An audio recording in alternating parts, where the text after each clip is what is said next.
Shalom, bendiciones, que la paz del Rey esté con cada uno de ustedes. Bendiciones, bendiciones. Estamos en este espacio de estudio donde estamos contemplando la carta a los Colosenses. Hoy vamos a explorar la segunda parte del capítulo 2. La semana pasada hablamos un poquito acerca del misterio de Dios, que es la justificación de los gentiles juntamente con los judíos para que fueran un solo cuerpo, como lo habla en Efesios. Hoy se me quedó algo importante y algo interesante que quiero recalcar hoy. Capítulo 2, versículo 14, dice: habiendo cancelado el documento de deuda que consistía en decretos contra nosotros y que nos era adverso, y lo ha quitado de en medio clavándolo en la cruz, y habiendo despojado a los poderes y autoridades, hizo de ellos un espectáculo público, triunfando sobre ellos por medio de él. Fíjese el comentario. Cuando estaba estudiando esta parte dije, no leí esta. Pero dice, Sondervan dice, habiendo desarmado los poderes y autoridades, la muerte y resurrección del Mesías supusieron una victoria decisiva sobre el maligno reino sobrenatural. Se les ha privado de todo poder efectivo contra el propio Mesías o contra los que se incorporaron a él y se apropiaron de su poder.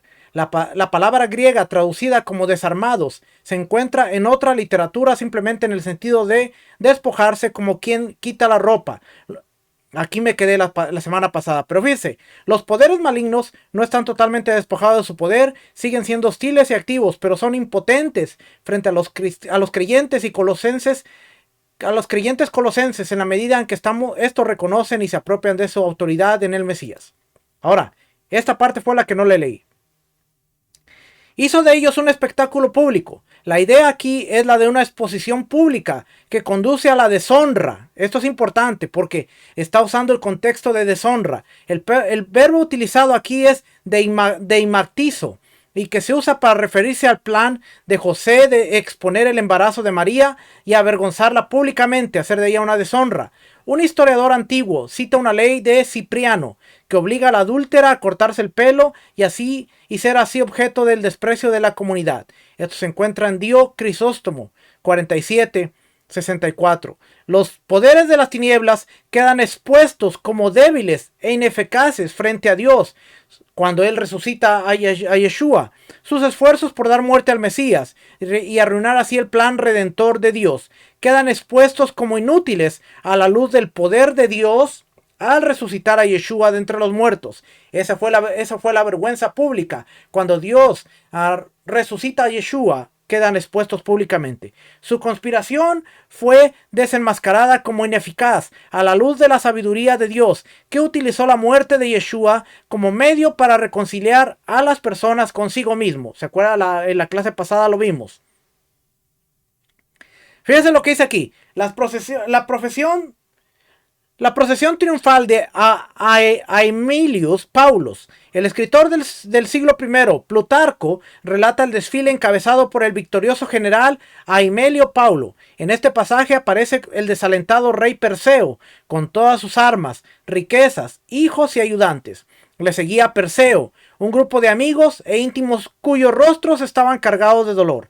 Todo el ejército llevaba también espirales de laurel, siguiendo el carro de su general Aemilio, por compañías y divisiones, y cantando algunos de ellos diversas canciones entremezcladas con bromas, como era la antigua costumbre, y otros himnos de victoria y alabanzas a los logros de Aemilio. Esto es lo que se llama la victoria, el desfile romano, que era contemplado y admirado por todos y envidiado por nadie que fuera bueno. Triunfando sobre ellos mediante la cruz, Pablo lleva la idea de la exposición pública un paso más allá al adoptar la vívida imagen de un triunfo romano. ¿Ve? El triunfo romano. Cuando un general llevaba a su ejército a la victoria en una batalla, el ejército que regresaba celebraba su conquista con una procesión triunfal, triambeu, El general victorioso encabezaba una tumultuosa procesión que marchaba por las calles de Roma, seguido de su ejército cantando himnos de victoria y deleitándose jubilosamente con su conquista. El rey derrotado y todos sus guerreros supervivientes, junto con el botín de guerra, también desfilaban como espectáculo para todos. Por analogía, Dios ha expuesto a los principados y potestades en exhibición pública como enemigos derrotados a través de la muerte y resurrección del Mesías. Los gobernantes demoníacos y los espíritus malignos son llevados a la celebración como enemigos vencidos. El Señor, Yeshua el Mesías, se le debe la alabanza, honor y gloria como el general victorioso. F. Scott comenta acertadamente que la seguridad del creyente de Colosenses se encontraba la conciliación de los poderes, amigos por medio de las ofrendas, ritos sagrados, hechizos y talismanes, para que los protegieran contra los demonios contrarios. Pero Pablo insiste siempre en que esta protección la ofrece el Mesías y que todo lo demás es inútil. Tenemos un poder de nuestra parte que puede vencerlo todo lo que se opone a nosotros. Ahora, hace más sentido ese pasaje de venciéndolos en la cruz y exponiéndolos públicamente, porque está hablando en el contexto de lo que era un desfile, una procesión romana, de un triunfo de un emperador, de un general que regresaba de la victoria y exponía públicamente a sus enemigos cuando los traía con él. Así es que cuando dice que Dios los expuso públicamente a los poderes del maligno en la cruz, como cuando murió el Mesías y después Dios lo resucita de entre los muertos, esos poderes quedaron inútiles porque no pudieron hacerle nada. Por eso Pablo dice, ¿dónde está, oh muerte, tu aguijón? ¿Y dónde está, sepulcro, tu victoria? Ahora usted entiende esos pasajes porque en ese contexto quedaron expuestos como ineficaces, y el contexto de Colosenses es: ustedes no tienen por qué seguir creyendo en talismanes, en hechizos, en ritos sagrados, porque si ustedes se unieron al Mesías y ustedes entienden el misterio del Mesías, que en él fueron justificados, es todo lo que necesitan.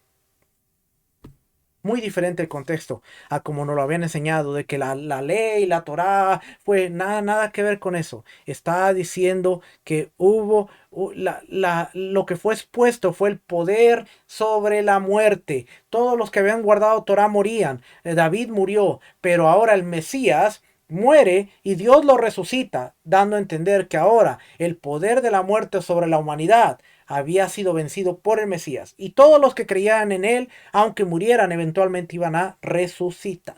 Esa es la esperanza. Seguimos. Vamos a leer del 16 al 23. Ahora sí, esta parte. Por tanto, ahora después de todo esto, de todo lo que hablamos hasta ahora, por tanto, que nadie os constituya en vuestro juez con respecto a comida, bebida, o en cuanto a día de fiestas, o luna nueva, o día de reposos, cosas que solo son sombras de lo que han de venir, pero el cuerpo pertenece al Mesías. Nadie os defraude de vuestro premio, deleitándose en la humillación de sí mismo y en la adoración de ángeles, basándose en las visiones que han visto hinchados sin causa por su mente carnal, pero no haciéndose a la cabeza, que es el Mesías, de la cual todo el cuerpo nutrido y unido por las coyunturas y ligamentos crece con un crecimiento que es de Dios. Si habéis muerto con el Mesías a los principios elementales de este mundo, a los rudimentos, ¿por qué, como si aún vivieras en el mundo, os sometéis a preceptos tales como no manipules, ni gustes, ni toques, todas las cuales se refieren a cosas destinadas a perecer con el uso, según los preceptos y enseñanzas de los hombres? Tales cosas, a la verdad, la apariencia de sabiduría en una religión humana, y en la humillación de sí mismo, y en el trato severo del cuerpo, pero carecen de valor alguno contra los apetitos de la carne. Ok, vamos a explicar esto a través del Sonderban. Dice aquí: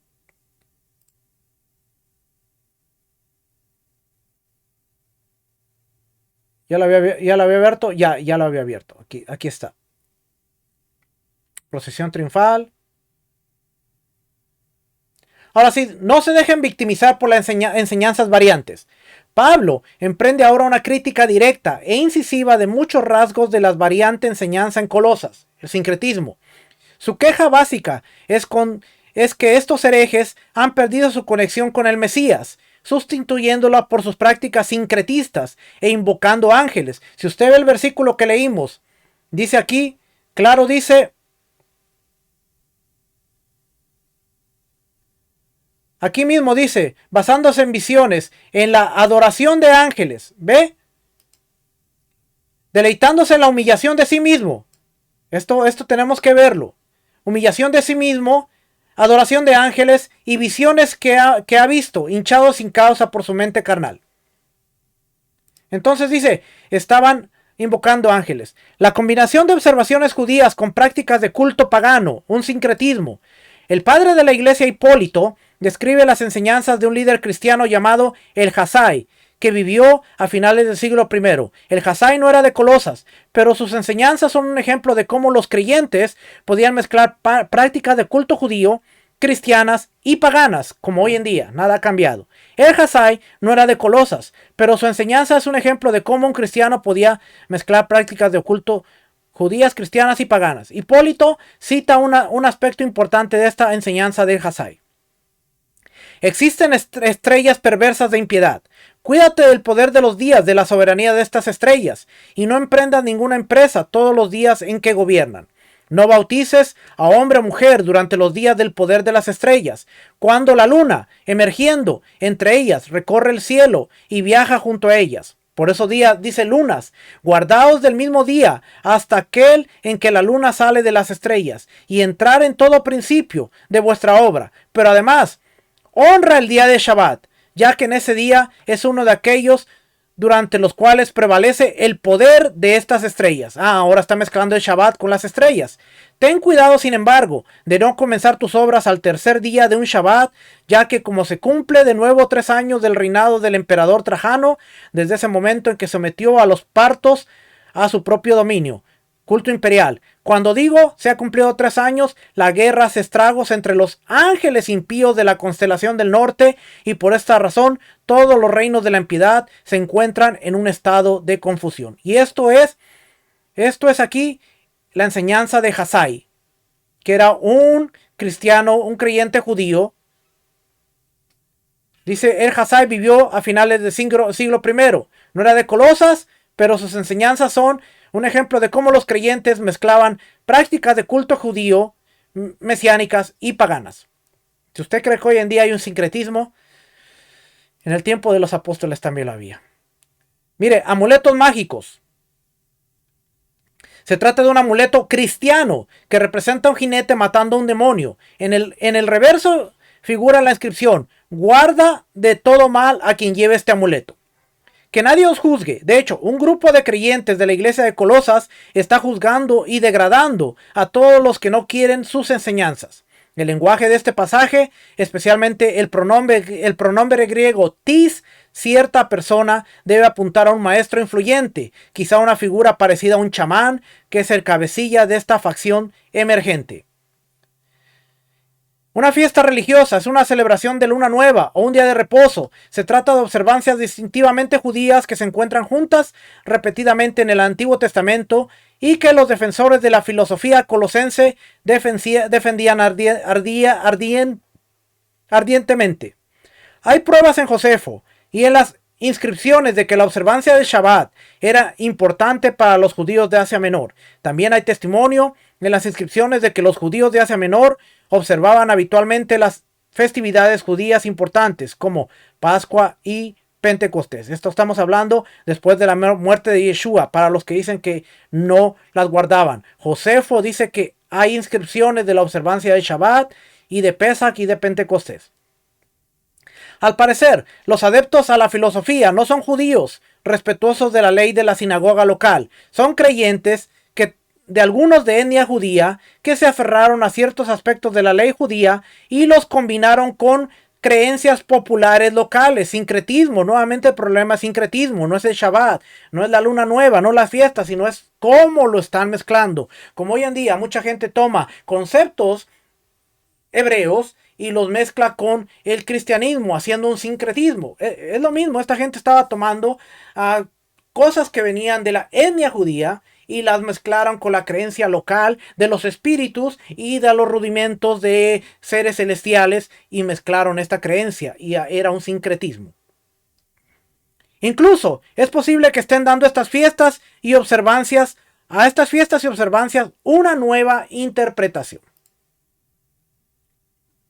Los festivales religiosos de diversas índoles eran importantes en las religiones locales de Colosas. Las religiones locales no solamente eran judíos y creyentes en el Mesías, sino que además la observancia de la luna nueva formaba parte integrante de la realización de ciertos rituales de iniciación mistérica, las religiones de misterio. Una deidad popular en la región, también atestiguada en las monedas de Colosa, era el dios lunar Men. Las distintas fases de la luna eran importantes para el culto de este dios. Curiosamente, otra deidad venerada en Colosas era la diosa Selene. Su nombre, de hecho, es la palabra griega para la luna. Estaba estrechamente asociada con Artemisa y Hécate. Según la creencia popular, estas tres diosas protegían a los fieles de los espíritus hostiles. Lo que hemos estado hablando.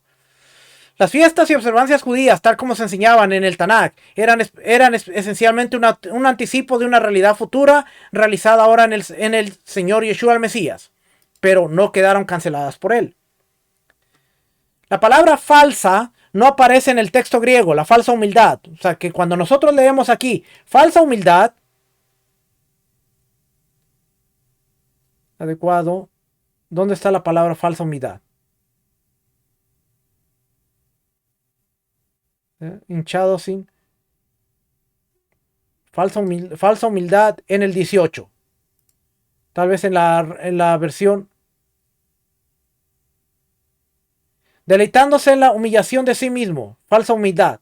Vamos a ver cómo dice la Reina Valera, porque a veces la traducción. Nadie os prive de vuestro premio afectando humildad y culto a los ángeles. Ok. Pero dice aquí que no aparece en el griego. La palabra falsa, falsa humildad. Si nosotros vamos aquí donde dice afectando humildad,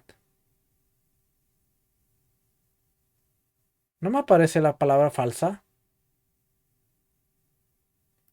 Hinchando por su propia mente. Por su propia, por su propia no aparece en el griego aquí. Solo dice mente carnal. Mente carnal sí aparece, pero por su propia no está aquí la palabra, ¿ve? Aquí no está, no hay traducción. Pero vamos a ver qué dice aquí. Dice, la palabra falsa no aparece en el texto griego, pero se deduce del contexto. En los textos judíos, la palabra humildad podría utilizarse para designar el ayuno. Humillados, ¿se acuerda? La palabra humillación es ayuno. Y puede referirse aquí a esa disciplina. Tanto en círculos judíos como paganos, el ayuno se considera importante para ahuyentar a los espíritus malignos. Un texto judío lo ilustra bien, pero un ayuno puro es lo que yo creé. Con un corazón puro y manos puras libera del pecado, no de los espíritus malignos, sino del pecado.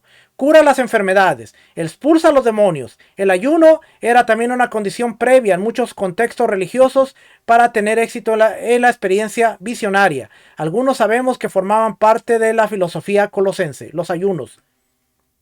La adoración de los ángeles. Esta expresión nos proporciona una visión significativa de una característica importante de la enseñanza desviada de Colosas. Algunos han sugerido que debemos interpretarla en términos de los ángeles que realizan el culto. Tiene más sentido en considerar a los ángeles como el objeto de la veneración. Al parecer, el grupo de Colosas invocaba a los ángeles en busca de ayuda y protección contra los espíritus malignos. Esta era la forma en que la gente solía recurrir a los ángeles en el siglo I.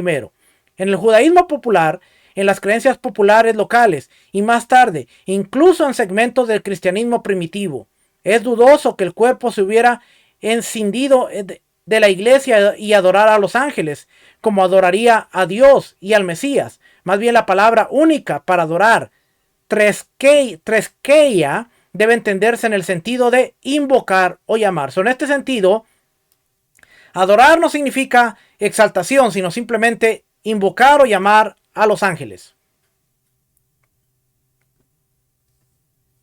Pedir protección a los ángeles. Hay muchas inscripciones de Asia Menor en las que se menciona a los ángeles. La mayoría son invocaciones a los ángeles en búsqueda de protección, liberación o ayuda. Un amuleto con una inscripción hallada cerca de la ciudad de Cyzicus ilustra esta tendencia.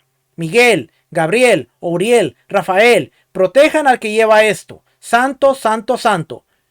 Ángel Arab, huye, oh odiado, Salomón te persigue. Otra inscripción hallada en una tablilla de Patras en Acaya ilustra la misma tendencia de un modo que pone de relieve la conexión con la vida cotidiana. Oh ángeles, protege el hogar y las vidas de John y Georgia. Sabaoth, Elohim, Ariel, Gabriel, Mijael, Rafael, Telgeil, Ciciel, Uriel, Rafael, Daniel, Uriel, Beorol, Aio, Sabaoth, Jariel, oh poder de estos ángeles y personajes, da la victoria y el favor a John y Georgina y Georgia y a este hogar mientras vivan. Estos son los... Quiero que usted entienda lo que esta gente estaba haciendo la invocación a ángeles, estaba mezclando. Entonces las fiestas, la luna nueva, los Shabbat, los ayunos, no estaban en un contexto de la Torá, sino habían tomado elementos y los estaban aplicando en su contexto y dándole un propio significado. En mi ayuno yo invoco a tal ángel, en la luna yo invoco a tal diosa, y era como tomar prestado y hacer un sincretismo. Lo que pasa hoy en día ya pasó. Lo que fue es y lo que es será. Y seguimos repitiendo el mismo ciclo vicioso por no querer sacar el sincretismo y no querer aprender de la manera correcta. Dice, amuleto invocado a ángeles. No dejes que nadie te descalifique para el reino. De hecho, aquí creo que tiene la imagen del amuleto. Déjenme ver aquí.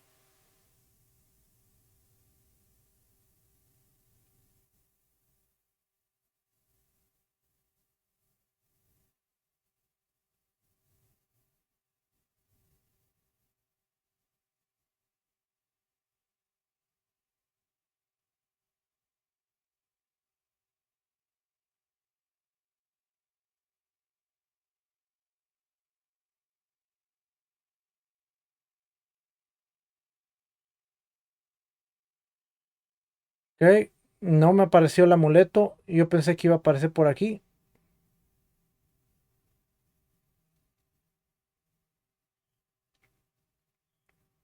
No apareció el amuleto, pero vamos a... ¿Dónde nos quedamos? Aquí en la parte...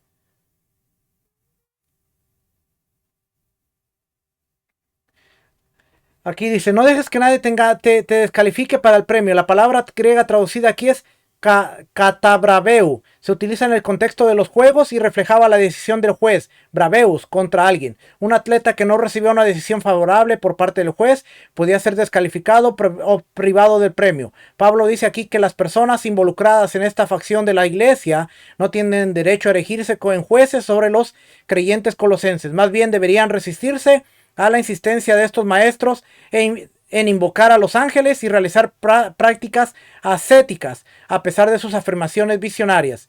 ¿Qué era el ascetismo? Tenemos que preguntarnos qué era el ascetismo. Por eso los ayunos se convirtieron en otra práctica. Se trata de una... Tal persona entra en grandes detalles. Se trata de una traducción muy discutida de una palabra griega poco frecuente en el idioma, pero que es vital para comprender la naturaleza de la enseñanza de la filosofía colosense.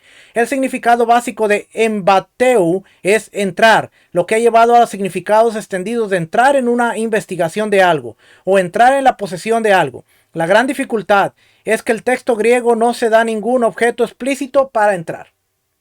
Me estoy tomando el tiempo para leer todo esto porque quiero que usted vea que el contexto es importante. El descubrimiento de un templo de Apolos en Claros, a unos 50 kilómetros al norte de Éfeso, nos ha ayudado a comprender mejor el uso religioso de esta palabra. Las paredes interiores del templo conservan numerosas inscripciones griegas de delegaciones oficiales que acudían a consultar el oráculo. En el proceso de consulta, las delegaciones solían pasar por el ritual de iniciación al misterio asociado al culto. El ritual constaba de 2 etapas: la recepción de los misterios o la iniciación y una entrada en bateu, en el santuario más interior del templo. para la consulta. En bateo funciona así como un término técnico para referirse a la segunda y más alta etapa de la iniciación ritual. Esto sugiere que el líder o quizás otros de esta filosofía han experimentado algún tipo de ritual de iniciación al misterio en uno de los cultos locales. Esto puede haber reforzado su pretensión de autoridad espiritual basada en el conocimiento y las experiencias visionarias que presumiblemente recibieron. La experiencia visionaria era una característica esencial del ritual de iniciación mistérica. El escritor del siglo I, Pausanias, relata que las deidades del inframundo, cercanos al río Mendro en Asia Menor y Occidental, enviaban visiones a todos los que deseaban que entraran en sus santuarios interiores en la iniciación ritual. La llamada liturgia de Mitra ilustra lo que el iniciado podría ver, utilizando el mismo verbo para que aparece en el versículo 2:18. En boteu. Te verás ser elevado y ascender a la altura, de modo que parecerás estar en el aire, y verás todas las cosas inmortales, porque en ese día y hora verás el orden divino de los cielos, los dioses que presiden suben al cielo y otros se ponen. Ahora, el curso de los dioses visibles aparecerá a través del disco de Dios y verás a los dioses mirándote fijamente y precipitándose hacia ti, sino más bien yendo de un lado a otro en su propio orden de asuntos. Esto era la visión que ellos veían. Esta es la estatua colosal de un cautivo frigio utilizada como muelle en Corinto. Un cautivo de guerra. Ha perdido la conexión con la cabeza. El gran problema de todas estas prácticas altamente espiritualistas es que estas personas han quitado sus ojos del Mesías, no se aferran firmemente al Señor Yeshua. En su lugar, han insertado muchos tipos de observancias y prácticas del judaísmo y creencias locales que son innecesarias, habían hecho un sincretismo, sino que están animadas por espíritus demoníacos. El uso que hace de la palabra cabeza en este pasaje subraya el papel de Yeshua como líder de la congregación. Es a quien deben mirar en busca de dirección, guía, fuerza y protección. Esta parte me la voy a brincar y vamos a leer. Habéis muerto con el Mesías a los principios básicos de este mundo.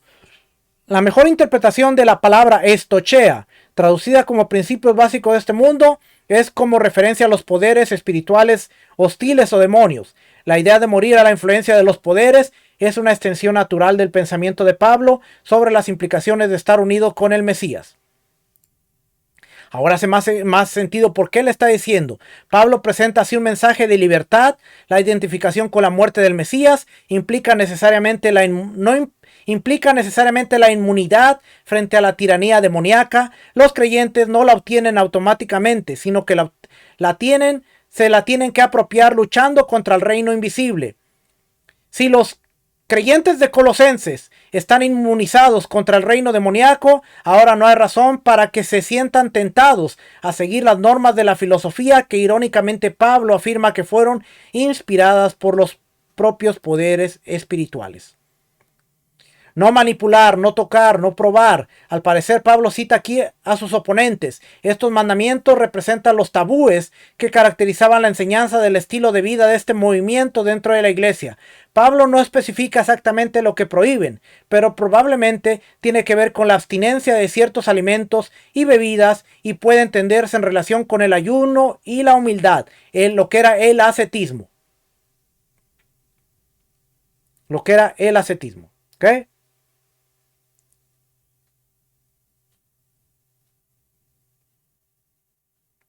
El tipo de sabiduría exhibida por los líderes de la facción no es la sabiduría judía tradicional, del tipo registrado en Proverbios, Eclesiastés, sabiduría de Salomón o sabiduría de Yeshua ben Sirac, ni es una forma griega tradicional de sabiduría como lo representan los filósofos. Se trataba de una sabiduría esotérica para tratar con los poderes espirituales. En el judaísmo popular existe una fuerte tradición de una sabiduría para tratar con espíritus malignos que supuestamente se remontaba a Salomón. Esta tradición de la sabiduría de Salomón para tratar con los espíritus malignos se ilustra mejor en Josefo. Aquí bien, tan grande fue la prudencia y la sabiduría que Dios concedió a Salomón que superó a los antiguos e incluso a los egipcios, de quienes se dice que superaban a todos los hombres en entendimiento. No solo fueron en comparación con él un poco inferiores, sino que demostraron estar muy por debajo del rey en sagacidad. No hubo forma de la naturaleza que conociera o que pasara por alto sin examinar, sino que las estudió todas filosóficamente y reveló el conocimiento más completo de sus diversas propiedades.